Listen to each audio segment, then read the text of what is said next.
The question that I've been asked is, let's say your client comes and does a client portal. Is all the information that is inputted in the portal used as part of facial verification? The first step is going and making sure that as part of facial verification is turned on whenever your client uses your client portal. So once you turn this on, then what you can do is just generate something to the client portal. So let me do that. So in the client portal, I'll give the email of the client and type the key and let me send myself and him an email so that he or she can get that email and start the client portal process. So once you generate the link, as you now know that the email will be generated. Let's go and access that email. As you now see, this email will be going to that person to say start here. So when they click here, they will be taken to this place where they can start. Now they start filling all the information. So let's say the client's name is John Dizer, right? They'll start filling all this information.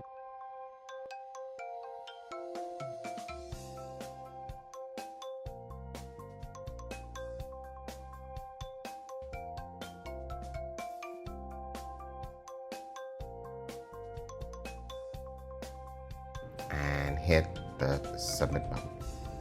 Once they complete this, what uLaw would do is now send them the facial verification code, asking them to say, hey, your law firm has been notified and you should go ahead and start filling the facial verification.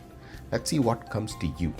As you see here, the first email that you get is the same email as your client, which is like, hey, how you have sent it to him, asking him to fill the portal.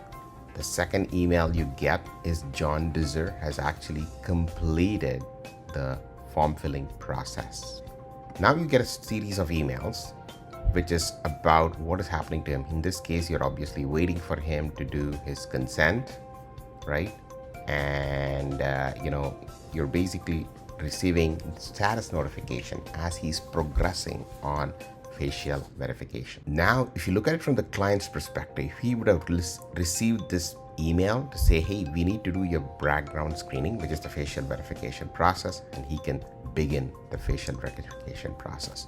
This is where it's very important that as you see that he begins doing, you will see that most of the information that he filled on the form for portal is already filled here. Like his name is already filled here. He just has to select his gender, and as you see, he has to say, the date of birth. Let's say he gives us the date of birth. He has to be minimum 18. So let's choose a date so that it's 18, and he can give the city of birth, and he can say, hey, I'm from Canada. And now you will see this, the entire address that he filled in the client portal automatically gets populated here. So you don't have to do anything. And then all you need to do is you just need to say from when you're residing here, right? Because these are all like Law Society requirements. And you hit the next button and immediately you're prompted for your signature.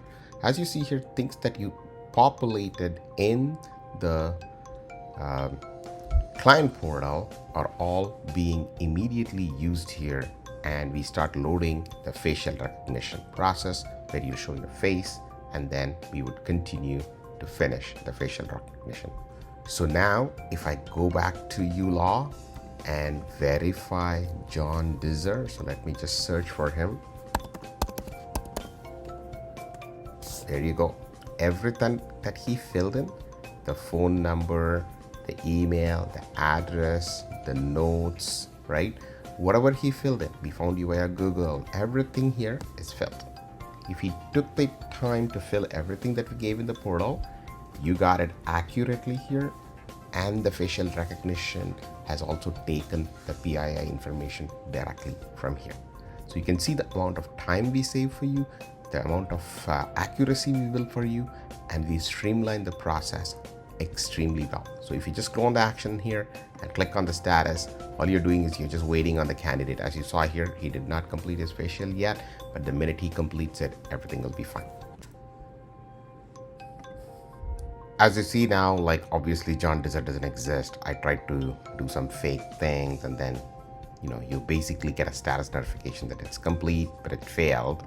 But you can actually now download the report by just clicking here, and you will now see that everything is actually completed. In your case, you would get a completed report, but in our case, we just put it out there as a failure report.